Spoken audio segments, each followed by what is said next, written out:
Tony's Pizza House, Williams Orthodontics, Guerrero and Guerrero the Injury Attorneys, Mer Rouge Tire, North Monroe Baptist Church, Bayou Kubota, and Pinnacle Family Health.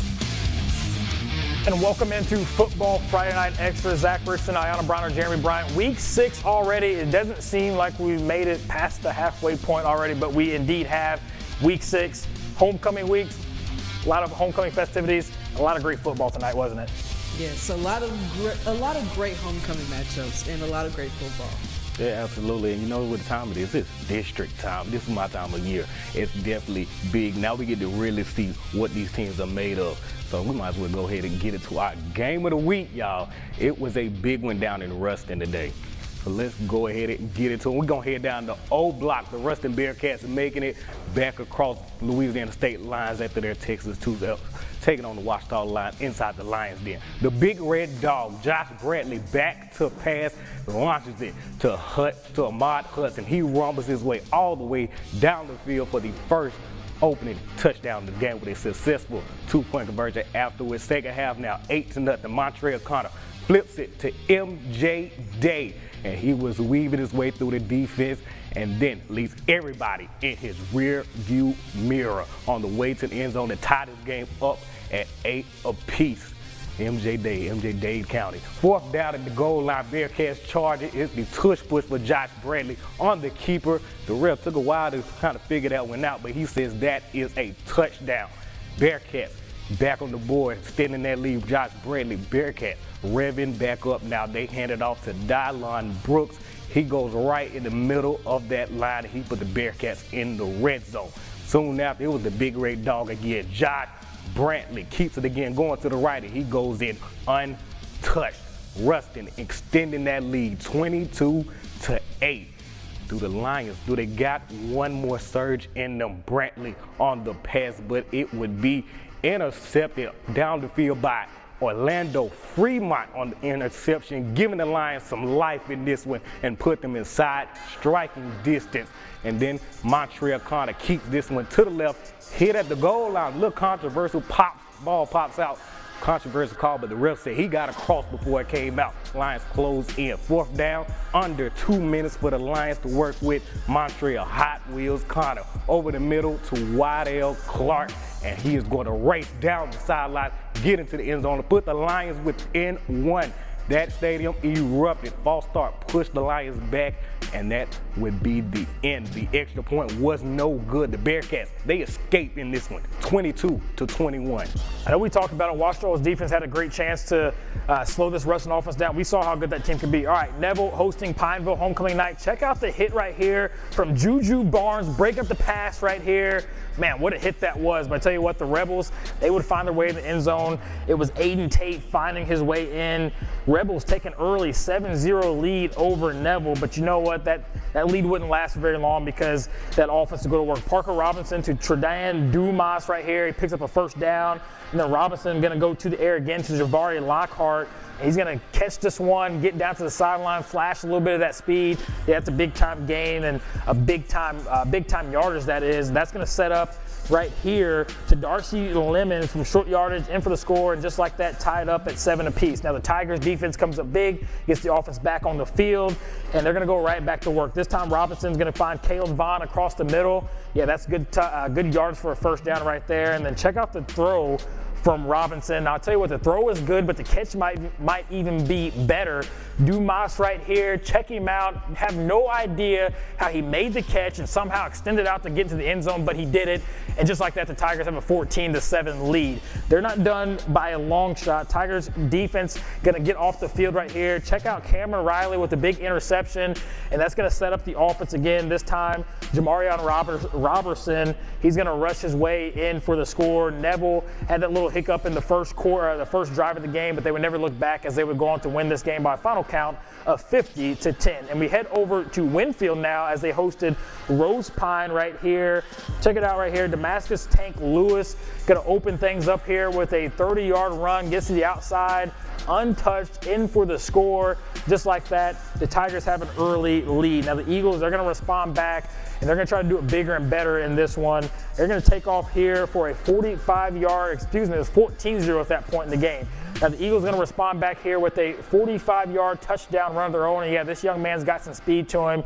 Getting to the outside, he would not be stopped. In for the score just like that. Now I promise you, it's a 14-6 lead. Now I promise you, this is not the same play. This is a little bit of deja vu right here because we're going to see Tank Lewis once again, this time up the gut, 30-yard touchdown run as a quarterback. Yeah, the Winfield Tigers looked good in this one, and they would go on to win this game 33-6, your final in that one. All right, let's head over to Highway 165 for the Richwood Rams against the Sterlington Panthers. Richwood gets the ball first for a quarterback keeper, but Marquise Moore would fumble the ball right into the Panthers' hands. Cam Bagwell came up with the ball, and then Sterlington would capitalize on that, and then they would punch it in off of that sudden change for the touchdown, and they would get on the board first. Back at Richwood, Moore hands it off to the man himself, Andre Williams, and Williams would take it to the red zone, but the play would be called back. But Richwood was ready to get it back in blood, so top of the second, Moore hands it off to Williams, and Williams would break free with the jukes before being tackled at the 20. And then quarterback, I'm a little bit ahead of myself. And then the quarterback keep Williams with the block and Moore to the 10-yard line with Greengrass all ahead of him. Moore hands it off to Williams. Williams breaks free from defender and runs it in for a Rams touchdown.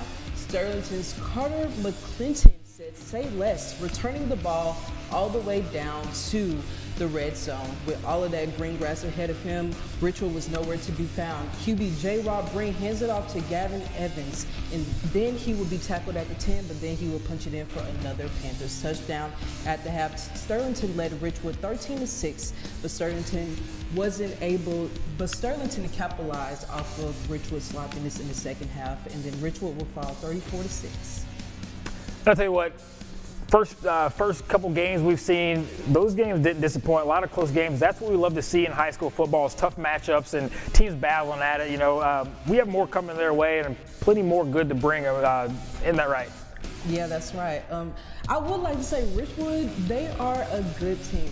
What I saw was a good team. You know, I just feel like their mistakes really hinder them in matchups, and they are a young team with, you know, a fairly new coaching staff. Yeah. So I feel like they'll continue to get better and better once the years go by. But from what I saw today, you know, I think they'll be perfectly fine going forward in the years to come. I'll tell you what, we'll have more football action coming your way right here on Football Friday Night Extra. Don't go anywhere.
Football Friday Night Extra, sponsored by Johnny's Pizza House, Williams Orthodontics, Guerrero and Guerrero the Injury Attorneys, Mer Rouge Tire, North Monroe Baptist Church, Bayou Kubota, and Pinnacle Family Health.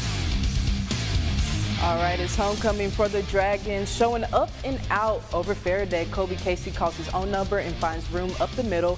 First down, Dragons. Casey screen pass to Jatavius Miles.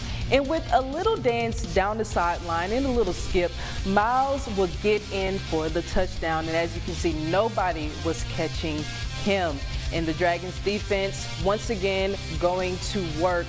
Long pass from Faraday, but the Dragons' Reggie Robinson goes up and snags it for an interception. And he is fired up as he should be. But Faraday's defense was also strong, stuffing up the running back in the backfield. field, and they will get nowhere, and it will be a tackle for loss. Then it's Faraday's Chris Reed Jr. with the QB sack over Kobe Casey. Dragons defense returns a favor. Big hit over by the sideline, and you know it's a big hit when the entire crowd says, "Oh!" But Mango will keep on punching in touchdowns over Faraday, winning 35-6 in a great homecoming game. All right, we head over to Walsman now, hosting Tioga on homecoming night. Tell you what, the Wildcats trailing 14-13 at the half. The Tigers looking to add to that lead. Travis Adams breaks a long one, stopped short of the end zone. The Wildcats defense, though, they would bend, but they would not break. Check out Keyshawn Hines here, breaking into the backfield, getting the big-time stop right there for little to no gain, and they're not done just yet on third down. The Wildcat defense, check out how they swarm to the ball. Coach K, he has those guys working hard, and they're looking good doing it. Swarm to the ball right there. Again, holds Tioga to a field goal, and that extends their lead to 17-13 at that point. And the Wildcat offense gets to go to work, and it's going to start with R.J. Wilson Jr. on the jet sweep right here. He's going to pick up a gain of 5. That's just a small one to set up the big one, because check out Jakeem Ritzel, 75 yards to the house. Walsman, big winners in this one, 38-24, your final in that one. All right, James Bradford and the Green Oaks looking to snap a 4-game skid, taking on Bastrop.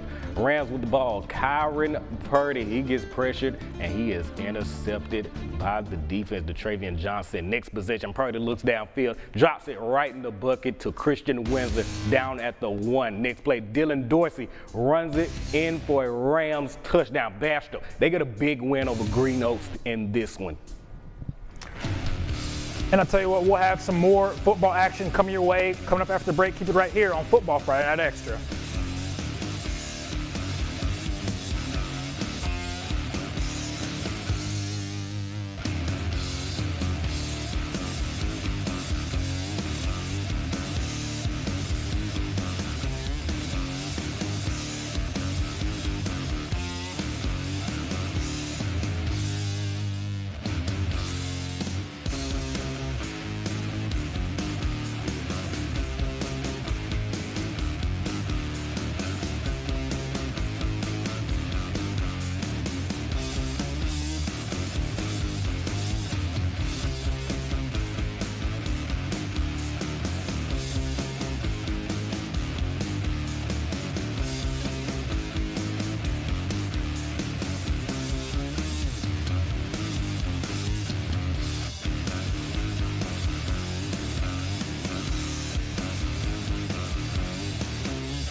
Football Friday Night Extra, sponsored by Johnny's Pizza House, Williams Orthodontics, Guerrero and Guerrero the Injury Attorneys, Mer Rouge Tire, North Monroe Baptist Church, Bayou Kubota, and Pinnacle Family Health.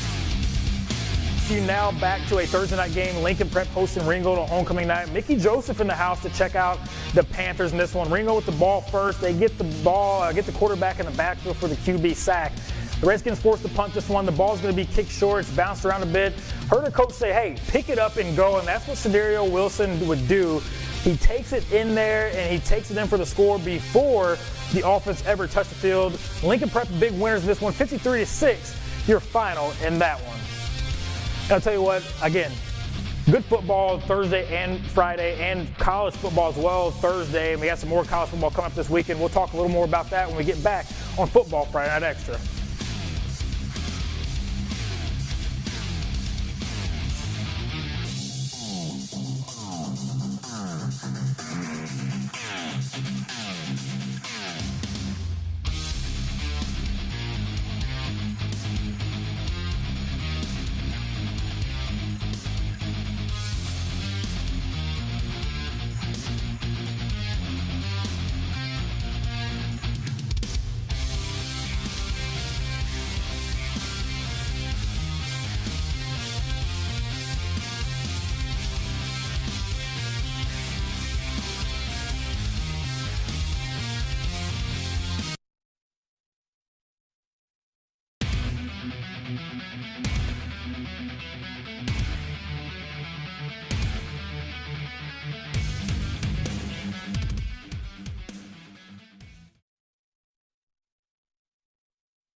Football Friday Night Extra, sponsored by Johnny's Pizza House, Williams Orthodontics, Guerrero and Guerrero the Injury Attorneys, Mer Rouge Tire, North Monroe Baptist Church, Bayou Kubota, and Pinnacle Family Health.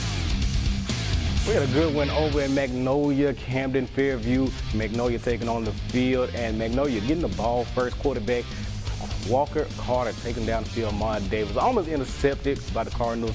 Zachariah Durant, quarterback, rushed for moving the ball, but he was tackled. But Camden would come away with a big win in this one to get another win on their column tonight. And now it's the 90th homecoming game for Junction City against Gurdon. And Junction City would score 22 unanswered points in the first half and 19 unanswered points in the second half. And Junction City would win big, 51-6 over Gurdon. That's it. We'll promise you to get those highlights posted, the full highlights posted on our website, myark-la-miss.com, and at KTV on the Facebook page. But hey, don't go nowhere. We got some college football to talk about after the break. We'll see you right here in just a bit.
Football Friday Night Extra, sponsored by Johnny's Pizza House, Williams Orthodontics, Guerrero and Guerrero the Injury Attorneys, Mer Rouge Tire, North Monroe Baptist Church, Bayou Kubota, and Pinnacle Family Health.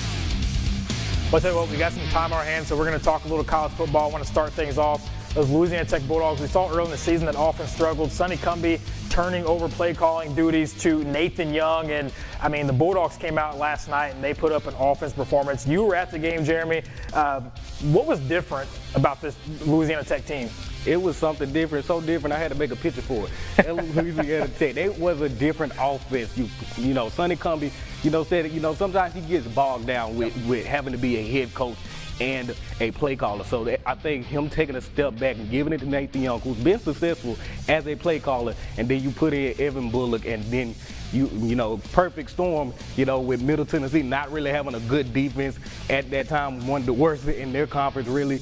And so you just have a perfect match as far as just being able to get back on the horse and just be able to go out, produce points, and show that you're really able to put up, a fight against some teams. And also now getting their first conference win, it was big for them. And I feel like now Evan Bullock, he does not play like a redshirt freshman. He came out there and balled. That's 6 touchdowns. That's a lot for any quarterback, let alone in your second start in your college career. He came out there and absolutely balled. That was a game that nobody expected, but he actually showed. I think the quarterback competition, I think it is over now. I think Evan Bullock has got the reins now after that performance. They just need to continue to go along. They got a short week going on the road to New Mexico State on Tuesday. But that was a big win for them to get back and also show that, Coach Cumbie said, I'm going to be the best quarterback coach. I was going to mention that. He mentioned it, and last night it looked like it.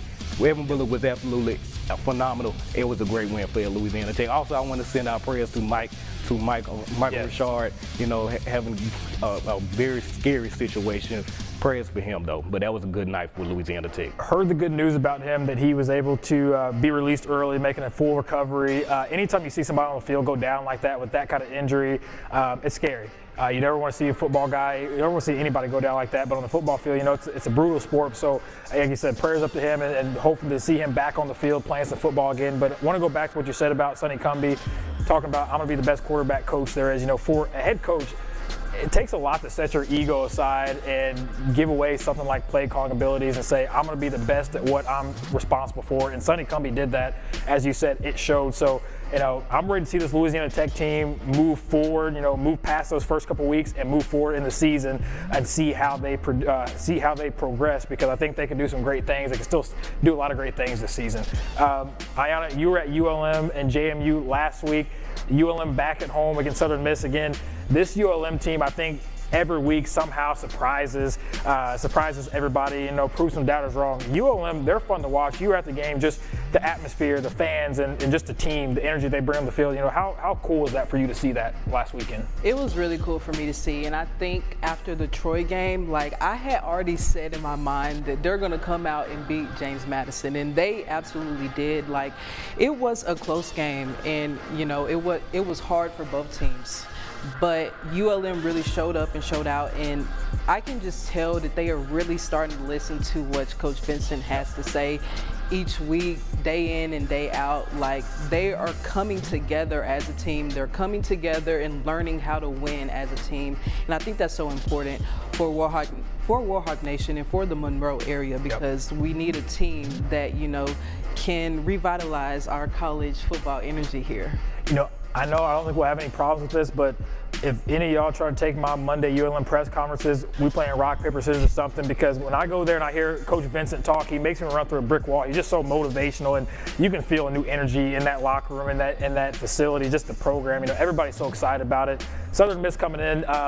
The record's not the best, but they played some tough games, opened up with Kentucky and played ULL very tough, played them tough for a while there, and was up in some games early. So I think Coach Vincent and Brian Vincent talked about it earlier this week, is that they've got to come in, they've got to treat them just like they treated James Madison, just like they treated Troy, because I think in the Sun Belt, I'm really starting to learn about the Sun Belt. Anybody can be beat any given week. It's really no given wins in this conference. So they're red hot right now, and they got to keep that momentum going. I think the guys, they still have that 134 mentality, and I absolutely love that. They had that chip on their shoulder. Nobody picked them to win a football game this year. That's hits deep. That's personal, and these guys are taking it personal. Love to see it. Grambling State, Alcorn State, 2 o'clock tomorrow. Talked to Coach Mickey Joseph yesterday at the Lincoln Prep game. Love that guy too. He's such a great guy. But they're coming off of a tough game. Was a Prairie View at the State Fair Classic. Yeah. Having a bye week, trying to bounce back from a game, a tough game, a 5 overtime game. That's a tough thing to deal with. But how do you guys see this team bouncing back here after that bye week, having a chance to get refreshed and take some time off and really refocus? Well, I think, coming off that loss, again, I say that isn't a game that I feel like they shouldn't have lost. But it was, you come out that bye week, you learn a lot of things about yourself coming out of a loss. You learn a lot. So I think, Grambling would take this, kind of use that as motivation going throughout the rest of this, 7-game split right now. Because right now, you can't afford to lose any more games in this heated SWAC division. So I think they got to use this and they got to take it forward. You can't rest on what happened in the State Fair Class. You got to keep going, because they're going to keep coming at you. Yeah, early in the week, Mickey Joseph even talked about how they cannot afford to drop another game, especially in the SWAC division, because the rest of their games are going to be just straight division opponents. So they cannot afford to drop another one. He said they have to go on a 7-game winning streak. You know, and like Jeremy said, they should have never lost that PV game. And I think it's all up to the team on if they want to win or not, honestly, because, you know, I've seen that team perform great against Jackson State, and I've seen them perform terribly against PV, and honestly, every week it could go either direction. I'm gonna still root for my Tigers, of course, but they have to come together as a team, and they have to realize and treat each opponent as good as they think they are, because they didn't treat PV like that at all. They treated PV like they were nothing, and they got beat. So they just need to go into the game with the mindset of, we're going to win this, and we're going to do everything we can on offense and defense to make sure we win the game. It's been an interesting college football season for our teams here in this area, but it's also been an interesting college football season nationwide. It was a team you were supposed to be rooting for. You could have rooted for them a little harder, because you know why? Because boom, I had it ready, y'all. Vandy. Come on now. Y'all knew I was coming for it. Vandy. Hey, what they say, the dynasty, it is over, ladies and gentlemen. It is over. Alabama went down. I couldn't have been more happy than that. I thought about this moment all week about what I was going to do, and I just came up with it. I was going after, matter of fact, I'm going to call up Tate Hamby tonight. I was in Nashville. I was on the camera. I was with them doing the Gold Bowl. I was in Nashville. I was down there. You walked an hour to get to Broadway for that goal post. It's crazy. It's crazy. It's crazy, y'all, because both of my teams lost this past week. MTSU lost because that's the school I graduated from, and then Alabama lost, and I was so sick. I'm from Tennessee, so Vanderbilt. Vanderbilt's like the bottom tier SEC school. So the fact that Vandy came out and beat Bama, and they were controlling the game from start. I was so sick. I was so sick. You know what happened? Talking about the bottom. That's where Alabama's defense at the bottom. At the bottom, number 50. That's where they at, and they finna stay there tonight. Well, I'll tell you what, a cool moment for Tate Hamby to be a part of that. Just to see that atmosphere. Sorry about the roll tide and everything, but great game. Hey, a fun-filled Football Friday Night Extra, Week 6. We'll be right back here for Week 7. We'll see you back here next week.